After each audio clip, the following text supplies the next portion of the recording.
Selamat pagi Bapak Ibu yang kekasih di dalam Tuhan Yesus Kristus.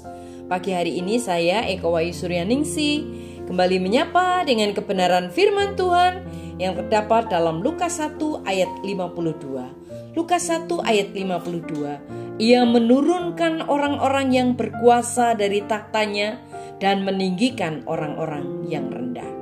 Amin. Bapak Ibu yang kekasih di dalam Tuhan, Tuhan selalu memberikan kita pilihan. Dan salah satu pilihan terpenting yang akan kita buat adalah apakah akan menempuh jalannya dalam hidup kita atau menempuh jalan kita sendiri. Dan kenyataannya mengikuti rencana Tuhan di dalam hidup kita memang membutuhkan kerendahan hati. Dibutuhkan kerendahan hati untuk berkata, Tuhan, aku akan mengikuti rencanamu, bukan rencanaku. Dan aku akan mengikuti jalanmu, bukan jalanku. Tetapi kesombongan akan berkata, lupakanlah engkau Tuhan. Aku punya rencana, aku punya impian, dan aku punya ambisi. Aku akan melakukan apa yang ingin kulakukan. Tetapi firman Tuhan hari ini berkata, berulang kali mendesak kita untuk memilih kerendahan hati daripada kesombongan. Di dalam Yakobus 4 ayat 6 dikatakan, Allah menentang orang yang congkak, tetapi mengasihani orang yang rendah hati. Dan Amsal 18 ayat 12 mengatakan kerendahan hati mendahului kehormatan. Kemudian dalam Yakobus 4 ayat 10 berjanji, rendahkanlah dirimu di hadapan Tuhan dan Dia akan meninggikan kamu dalam kemuliaan. Bapak Ibu yang kekasih di dalam Tuhan, ketika kita ingin Tuhan menghormati kita, menghormati keluarga kita, bahkan menghormati bisnis kita, atau menghormati hidup kita. Kita ingin Dia mengangkat kesehatan, dan Tuhan ingin memberikan kita keuangan kita. Tuhan supaya Dia tetap melakukan yang terbaik. Tetapi firman Tuhan mengatakan bahwa semua hal ini dimulai dengan kerendahan hati.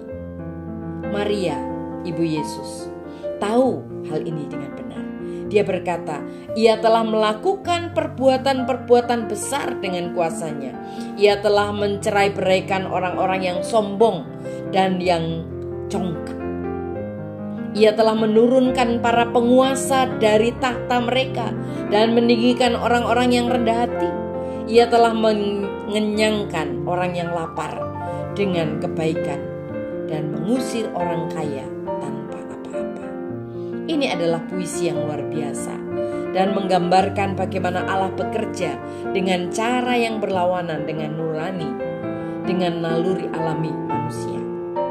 Maria tidak berpendidikan, tetapi ia mengenal Allah dan mengenal firman-Nya. Dan dia tahu bahwa ia menginginkan berkat-Nya, maka ia merendahkan diri dan memilih untuk menempuh jalannya Tuhan dalam hidupnya. Bagaimana dengan kita? Apakah kita dengan bangga mengikuti jalan kita sendiri? Atau apakah kita telah merendahkan diri dan berkomitmen untuk mengikuti cara Tuhan dalam kehidupan kita? Mari kita renungkan. Kapan kita memilih untuk dengan sombong menempuh jalan kita sendiri dan bukan dengan rendah hati menempuh jalan Allah? Dan apa hasilnya? Kapan kita memilih untuk merendahkan diri, mengikuti cara Tuhan, itulah yang terbaik. Amin. Mari kita berdoa. Tuhan Yesus, terima kasih buat firman-Mu.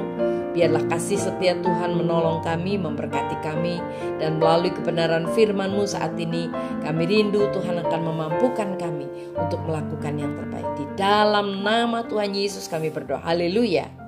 Amin.